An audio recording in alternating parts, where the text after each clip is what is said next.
السلام علیکم، مائی نیس نیوز فوزیہ کلثوم رانا، اور آج کی اہم ترین اپڈیٹ سبھی اس پہ بات کر رہے ہیں. کچھ نیا نہیں ہوا. 27ویں آئینی ترمیم ایوان بالا سے جو ہے وہ کہتے ہیں کہ 2/3 اکثریت سے منظور ہو گئی. اور 2/3 اکثریت بنی کیسے ہے؟ گورنمنٹ کے اپنے ہی سینیٹر جو ہیں، سینئر رہنما ہیں سینیٹر عرفان صدیقی، ان کی طبیعت ناساز اور وہ علیل ہیں. پہلے یہ آیا کہ وہ وینٹیلیٹر پر ہیں، پھر یہ آیا کہ نہیں وینٹیلیٹر پر نہیں ہیں بلکہ وہ ICU میں ہیں. جب ان کے فیملی ذرائع سے رابطہ کیا گیا تو انہوں نے بھی اس بات کی تصدیق کر دی کہ وہ انتہائی علیل ہیں. اللہ تعالیٰ ان کو صحت و تندرستی عطا فرمائے. اور وہ آج ایوان میں نہیں آ سکے، لیکن گورنمنٹ کو اتنی عجلت تھی کہ انہوں نے پھر بھی اس کارروائی کو جاری رکھا. اور یہ اجلاس جو ہے، جس طرح سے جو 64 اراکین ہیں ہم وہیں پر تھے براہ راست. آج اگین 26ویں آئینی ترمیم کے بعد سے یہ مناظر بھی ملاحظہ فرمائے. اور آپ کو بتا دیں ایوان کی صورتحال یہ تھی، جس طرح سے سٹینڈ ہو رہا تھا نا ایک ڈسپلن کے ساتھ. وہ جو اچھے بچے نہیں ہوتے، سٹ کہتے ہیں تو بیٹھ جاتے ہیں، سٹینڈ کہتے ہیں تو کھڑے ہو جاتے ہیں، بالکل یہی منظر آج سینٹ کا ایوان جو ہے وہ پیش کر رہا تھا. لیکن دو ایسے افراد تھے، کیونکہ پاکستان تحریک انصاف نے اور JUIFA کے رہنماؤں نے واک آؤٹ کیا. انہوں نے شدید احتجاج ریکارڈ کرایا. سب سے پہلے ہم نے دیکھا کہ جیسے ہی کارروائی شکوار منظور ہونا شروع ہوئی تو وہاں پر کچھ منسٹرز، جس میں وزیر مملکت برائے قانون و انصاف بیرسٹر عقیل مالک، جو بین المذاہب ہم آہنگی کے وزیر ہیں اکھیل داس، بھی ہمیں نظر آئے اور وہ بیک بینچز پر بیٹھے تھے. پھر ان کو کہا گیا کہ آپ لوگ باہر، کیونکہ اس طرح سے گورنمنٹ نے یہ پریٹینڈ کیا کہ ان کے پاس تو 64 سے بھی زیادہ نمبرز ہیں. PTI نے شور مچایا کہ یہ طریقہ نہیں ہے، آپ ان کو کھڑا کریں پھر ان کے ووٹس کاؤنٹ کریں. جب ابتدائی طور پر کاؤنٹنگ کی گئی تو وہ 63 تھی. پھر زیادہ شور شرابہ جب مچ گیا تو پھر جو لوگ باہر تھے وہ بھی اندر تشریف لے آئے، اور جو ایکسٹرا منسٹرز بیٹھے ہوئے تھے ایوان میں، سینٹ میں، جو کہ الاؤڈ نہیں ہوتے کسی بھی آئینی ترمیم کے وقت، تو ان کو باہر بھیجا گیا. اور پھر جب ووٹ کاؤنٹ ہوئے تو اگر آج ڈیفیکٹ نہ کرتے مولانا فضل الرحمان کے رکن سینٹ احمد خان، انہوں نے ڈیفیکٹ کیا اور وہ کھڑے ہو گئے اور انہوں نے بھی سپورٹ کر دیا. اور پاکستان تحریک انصاف کے سینیٹر سیف اللہ ابڑو جو ہیں، ہمیں نظر آتا ہے کہ وہ بہت ساری چیزوں پر ایسے نظر آتا تھا کہ وہ پاکستان تحریک انصاف کی بہت ساری پالیسیز سے وہ اختلاف کرتے پائے گئے. جو چیئرپرسن ہیں تحریک انصاف کے عمران خان، سابق وزیر اعظم، انہوں نے کہا کہ کمیٹیز سے استعفیٰ دے. تو سینیٹر سیف اللہ ابڑو نے اس کمیٹیز سے بھی، قائمہ کمیٹیز جو ہیں وہ انہوں نے استعفیٰ نہیں دیا تھا. اور آج انہوں نے ووٹ پول کیا، وہ کھڑے رہے. پوری جو 59 چکے ہیں جس طرح مرحلہ وار وہ منظور ہو جاتی ہیں یا کہہ لیں قبول ہو جاتی ہیں سے سٹینڈ کے بعد، تو سینیٹر ابرو جو ہے بڑے جذباتی انداز میں کہتے ہیں جی 26ویں آئینی ترمیم میں میرے گھر والوں کو، میری بیوی کو، میرے بچوں کو اغوا کر لیا گیا تھا اور کسی نے میرے حق میں آواز بلند نہیں کی تھی. تو جیسے ایسے لگ رہا تھا کہ وہ اس احتجاج کو آج ریکارڈ کرا رہے ہیں. اور انہوں نے برملا سینٹ میں کہا کہ میں نے فیلڈ مارشل سید عاصم منیر کے حق میں ووٹ دیا ہے. اور پھر ووٹ دینے کے بعد سے جب ساری کارروائی مکمل ہو گئی تو انہوں نے کہا میں استعفیٰ دیتا ہوں. جبکہ چیئرمین سینٹ نے انہیں کہا کہ اگر آپ استعفیٰ دے بھی رہے ہیں تو ہم آپ کو واپس بلا لیں گے. تو اس سے آپ اندازہ لگائیے کہ اگر وہ ڈیفیکٹ کریں ہیں، کیونکہ ان کی پارٹی نے بھی ان کے خلاف کارروائی کرنی تھی اور ان کو رکنیت تو چھوڑنی ہی پڑنی تھی، لیکن انہوں نے علامتی طور پر خود ہی استعفیٰ دے دیا. اور اب یہ لگ رہا ہے جس طرح سے چیئرمین سینٹ نے آن ریکارڈ ان کو آفر مار دیا تو وہ دوبارہ سے سینٹ میں آ جائیں گے. اینی ویز سینٹ میں لوگ سینٹ سے جاتے کس طرح ہیں اور سینٹ میں آتے کس طرح سے ہیں، یہ آپ سے بہتر کون جانتا ہے.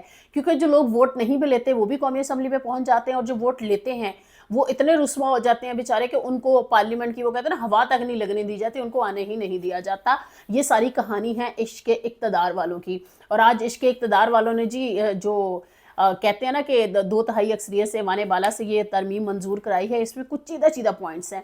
ایک تو گورنمنٹ واویلا کرتی پائی گئی. بہت دنوں سے یہ شور مچا ہوا تھا کہ جی ہم تو عزت دینا چاہتے ہیں، ہم تو تاحیات استثناء دینا چاہتے ہیں. فیلڈ مارشل صاحب ہیرو ہیں، نو ڈاؤٹ وہ ہیرو ہیں، اور انہوں نے ایسے دشمن کے دانت کھٹے کیے ہیں واقعی میں جن کو ازلی دشمن جس کو کہتے ہیں، اور وہ ہندوستان ہے.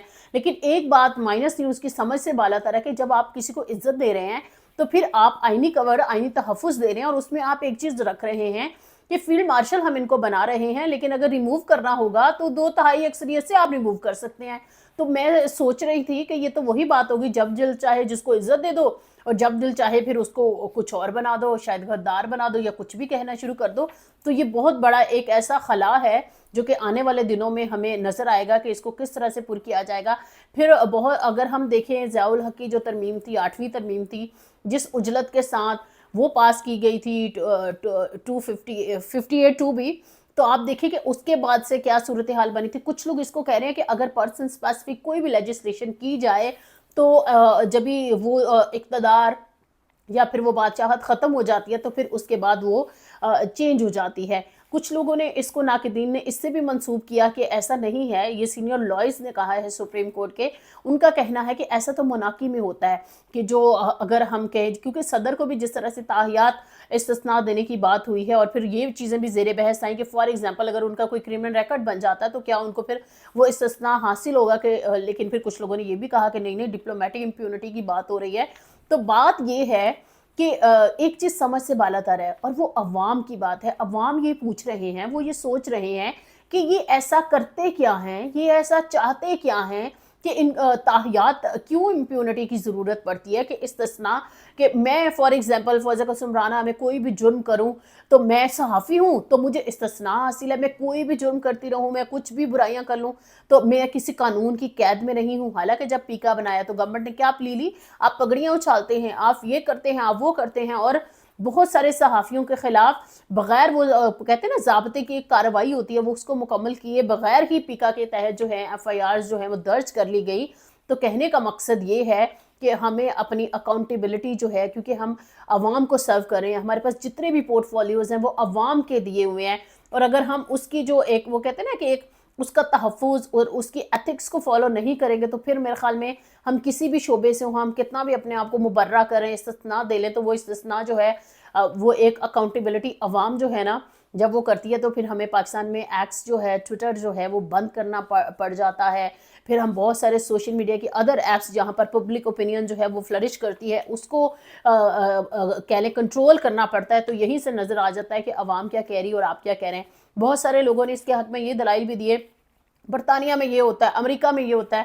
مجھے یہ خیال آ رہا تھا کہ کیوں نہیں ہم گورننس کی ایگزامپلز دیتے کہ جو برطانیہ ہے وہاں پہ سوشل سیفٹی نیٹ ورک کتنا سٹرونگ ہے، امریکہ کی جمہوریت کتنی سٹرونگ ہے. جس طرح سے ممدانی جو ہیں وہ نیو یارک کے میئر بنے ہیں بغیر کسی ریلیجیس بائس کے، تو کیا ہماری جمہوریت یہ الاؤ کرتی ہے؟ ہماری جمہوریت تو شاید اس طرح سے الاؤ کرتی ہے. سینیٹر ابرو جس طرح سے کہہ رہے ہیں کہ انہوں نے فیلڈ مارشل کو رسپیکٹ کرتے ہوئے، عزت کرتے ہوئے انہوں نے ووٹ دیا ہے، تو میرے خیال میں یہ عزت اور رسپیکٹ اور دینی ضرور چاہیے. لیکن اگر جو عوام کے اپنے نمائندے ہیں پھر وہ رو پیٹ کر یہ بھی کہیں کہ سابقہ آئینی ترمیم میں تو میرے بیوی بچوں کو اٹھا کر لے کے گئے تھے. پاکستان تحریک انصاف کے ایک اور بڑے اہم رہنما سرگودا سے جیتے ہوئے ہیں شفقت عباس اعوان، انہوں نے بھی آن ریکارڈ کہا، انہوں نے کہا کہ میرے تو بیوی بچے، میں نے اپنے بیوی بچے چھپائے ہوئے تھے، میں خود بھی چھپا ہوا تھا، اور جو لوگ اپنے بیوی بچے پاکستان تحریک انصاف کے جو اراکین ہیں، فالورز ہیں، رہنما ہیں، جو نہیں چھپا سکے تو ان کے بیوی بچے محفوظ نہیں رہے. اب یہ کتنا بڑا سوال ہے، آپ اس کو خود ایویلویٹ کر سکتے ہیں. اور جس طرح سے عمران خان کو، ان کی پارٹی کو ایک جو حکومت میں جن کو آنا چاہیے تھا ان کو اپوزیشن میں بھی وہ جگہ نہیں دی جا رہی ہے، اور یہ جو ذمہ داری عمران خان نے محمود خان اچکزئی کو اور علامہ راجہ ناصر عباس کو سونپی ہے، کیا آنے والے دنوں میں وہ یہ ذمہ داری نبھا پائیں گے؟ ابھی ہی ہم آپ کو بتا دیں کہ گورنمنٹ کے اپنے ہی اراکین یہ کہنا شروع ہو گیا کہ اگر پرسن اسپیسیفک لیجسلیشن کی جائے گی تو شاید اس کا جو فیوچر ہے وہ دیر پا نہیں ہوتا. تو اب دیکھنا یہ ہے کہ اس آئینی ترمیم کو کروا تو دیا گیا ہے. کہنے کا مقصد یہ ہے کہ صبح نیشنل اسمبلی میں تو ویسے بھی اکثریت جو ہے گورنمنٹ کی، جو کہ ریزرو سیٹس جو کہ گورنمنٹ کی، جو کہ نون لیگ کی اور پیپلز پارٹی کی نہیں بنتی تھی، ان کو جس طرح سے نوازا گیا ہے اس سے ایوان کی جو کہتے ہیں نا عددی اکثریت ہے یا کوانٹیٹیٹیو اگر اس کو میئرز دیکھیں تو وہ بدل کر رہ گئی ہیں. تو میرے خیال میں صوبائی اسمبلی سے بھی یہ ترمیم جو ہے وہ پاس ہو جائے گی. آج جس طرح سے رسمی طور پر کچھ تقریریں کرائی گئی ہیں حکومت کے بہت سارے لوگوں سے، جب ہماری پارلیمنٹ میں بات ہوئی تو انہوں نے کہا کہ اتنی جلدی نہیں کریں گے، ایک دن لیں گے. تو وہ آج کا دن انہوں نے لیا ہے، وہ یہ شو کریں گے کہ ہم نے سب کو فلور دیا. جس طرح شیر افضل مروت بول رہے تھے، باقی لوگ بات کر رہے تھے، لیکن ایک صاف نظر آیا کہ جو کیا کہتے ہیں کہ اپوزیشن کا جو اس طرح سے ایک ڈیو رائٹ تھا، پاکستان تحریک انصاف نے جس طرح سے سینٹ سے واک آؤٹ کیا، شاید انہوں نے یہی بہتر سمجھا کہ ان کے پاس واک آؤٹ کے علاوہ آپشن نہیں تھی. بہت سارے لوگ ہم ان پہ بھی ایک سوال اٹھا رہے ہیں کہ ان کے اپنے ہی سینیٹر نے اس ترمیم کے حق میں ووٹ دیا، تو ایسے لگ رہا ہے کچھ مکمکا ہے. بظاہر مولانا فضل الرحمان بھی اس ملک سے باہر چلے گئے لیکن انہی کے سینیٹر نے ووٹ دیا. لیکن میرے خیال میں اگر کہیں پر ایک مزاحمت ہمیں نظر آئی تو وہ نیشنل پارٹی سے نظر آئی. جان محمد بلیدی جو ہیں انہوں نے ووٹ نہیں دیا کیونکہ ان کو بھی اچھا خاصی پریشر کا سامنا تھا. جب ہماری ان سے بات ہوئی تو آپ یہ دیکھیں کہ نیشنل پارٹی بلوچستان سے مزاحمت اٹھ رہی ہے اور وہ ووٹ نہیں دے رہے ہیں. مزاحمت اس سینس میں کہہ رہی ہوں، اور ووٹ نہ دینے کا ان کا رائٹ ہے، میں اس سینس میں یہ بات کر رہی ہوں کہ وہ سمجھ رہے ہیں کہ کورٹ پیکنگ ہو رہی ہے, سپریم کورٹ کا وہ جو کہتے ہیں نا جنازہ نکل چکا ہے, اور وہ شاید جمہور کا بھی جنازہ نکل چکا ہے, کیونکہ سپریم کورٹ اب عدلیہ کو اب انویٹیشنز نہیں آیا کریں گے. ہماری عدلیہ جس تنزلی کا شکار تھی, اب ہم دعا گو ہیں کہ آئینی عدالت جو کہ سب کو اس سے ساری امیدیں ہیں, گورنمنٹ جس طرح سے سہانے خواب دکھا رہی ہے کہ ڈسٹرکٹ کورٹس کے جو پریشرز ہیں وہ بھی ختم ہو جائیں گے, کیسز جلد از جلد حل ہونے شروع ہو جائیں گے, آئینی معاملات آئینی عدالت میں چلے جائیں گے, باقی سارے ریلیونٹ کیسز جو ہیں وہ سپریم کورٹ اور ہائی کورٹس میں آ جائیں گے. تو اب دیکھنا یہ ہے, لیکن ججز کے ساتھ ایک بہت بڑی زیادتی ہے کہ جو ججز کسی کے بھی من منشا فیصلے نہیں کریں گے, ان کی ٹرانسفر کی جائے گی, ان کو کہیں بھی بھیج دیا جائے گا, اور اگر وہ انکار کریں گے تو پھر ان کا ریفرنس جو ہے وہ سپریم جوڈیشل کمیشن میں کونسل میں بھیج دیا جائے گا. تو آپ دیکھیں کہ جب پھر ریفرنس کا سامنا کرنا پڑے گا تو وہاں صرف وجہ پوچھی جائے گی, اور آپ کو پتہ ہے کہ کون انکار کیسے کرے گا اور کس وجہ سے کرے گا. یہ ساری چیزیں ہم دیکھ رہے ہیں کہ سپریم کورٹ کے فیصلوں میں بھی ہمیں نظر آتی ہیں. جس طرح سے پاکستان تحریک انصاف سے بلہ لیا گیا, اس کے بعد سے جو سچویشن ڈیولپ کرنے کی کوشش کی گئی, لیکن ان ساری چیزوں میں بس ایک چیز ضرور کہیں گے کہ شاید جمہور کا یا عدلیہ کا جنازہ تو نکل ہی چکا ہے, لیکن ایک چیز اور بھی ہے, بہت سارے لوگ اس پر بات کر رہے ہیں, اور اگر ہم بطور صحافی اس کو انالائز کریں 27th امینڈمنٹ کو, یہ ہو تو گئی ہے. اگر یہ جو آئینی عدالت ہے اور جو سپریم کورٹ اور جو یہ کہہ لیں نا پورا پیٹرن بنایا ہے, اگر یہ اس طرح سے نہیں ڈیلیور کر پائے گی تو پھر کیا ہوگا؟ کیا 2/3 پھر کسی اور کی پکڑ دکڑ کر کے بنا کے ڈھونڈ کے اس ترمیم کے جو کہتے ہیں نا کہ اس کا پھر وہ اینٹی تھیسس بھی سامنے آ جائے گا, کیا ہوگا؟ اینی ویز یہ جو ساری سچویشن ہے, اس میں ایک اہم ترین چیز ہے جو مائنس نیوز نے اس ڈرافٹ کے آنے سے بہت پہلے آپ کو بتا دی تھی کہ چیف آف ڈیفنس فورسز جو بنایا جا رہا ہے فیلڈ مارشل کو, ان کا جو نوٹیفیکیشن ہے وہ اسی مہینے میں آپ دیکھ لیں گے. اب یہ بھی بحث ہو رہی ہے کہ کیا وہ آرمی چیف تعینات کریں گے نہیں کریں گے, اور اس میں اگر ہم ماضی کی مثالیں دیکھ لیں تو جنہوں نے کسی اور کو تعینات کیا تھا اور اس سے بگر عہدے پر وہ گئے تھے تو پھر کیا صورتحال ڈیولپ ہوئی تھی. تو اب دیکھنا یہ ہے کہ جو فیلڈ مارشل ہیں ان کی جو انسائٹ ہے, ان کی جو ظاہرہ ٹیم ہے وہ ان کو کیا گائیڈ کرتی ہے, یہ وہ اپنی وزڈم کے تحت کن چیزوں کو لے کر چلتے ہیں. کیا کوئی نیا آرمی چیف جو ہے وہ لگایا جائے گا, نہیں لگایا جائے گا, یا فیلڈ مارشل ہی یہ والی رسپانسبلٹیز بھی نبھاتے رہیں گے. آج ہم نے دیکھا ہے کہ یہ جو ساری سچویشن ڈیولپ ہوئی ہے اس کے بعد سے یہ بات چیت ہونا شروع ہو گئی ہے, لیکن آپ چند ہی روز میں دیکھ لیں گے کہ ایک جو وہ نوٹیفیکیشن ہے وہ سامنے آ جائے گا. لیکن اس کے ساتھ ساتھ ایک اور چیز ہے, جس طرح سے یہ 5 اسٹار کا عہدہ آئینی طور پر کریٹ کیا گیا ہے, اس رتبے اور ٹائٹل کو ایک باقاعدہ نام دے دیا گیا ہے, اور اس کریشن کے بعد سے جو آرمی ایکٹ میں ترمیم ہونی ہے آنے والے دنوں میں ہمیں وہ بھی نظر آئے گی, اور 5 اسٹار کے لیے جو رولز بننے ہیں وہ ساری چیزوں پر جو ڈیولپمنٹس ہے اسی طرح سے ہری میں شاید نومبر میں ہی یہ سارا کچھ طے ہو جائے گا. اور پھر عوام جو ہے وہی بات ہے کہ اپنے لیے ٹماٹر ڈھونڈتی, چینی کی قیمت بڑھ گئی, کھانے پینے کی چیز, مہنگائی بہت ہے, مکان کا کرایہ نہیں دیا جا رہا, عوام آدمی کے ایشوز وہی رہیں گے. تو میرے خیال میں پاکستان کی عوام کے لیے اس میں یہی پیغام ہے کہ شاید جمہور جو ہے وہ اپنی بہتری کے لیے, اپنے گھر بار چلانے کے لیے اپنی محنت مزدوری جاری رکھے. یہ بڑے گھروں کے فیصلے ہیں اور یہ بڑے بڑے لوگ کر رہے ہیں, اور یہ اسی طرح سے جاری رہیں گے. فوزیہ کلثوم رانا کو مائنس نیوز سے آج کے لیے اجازت دیجیے.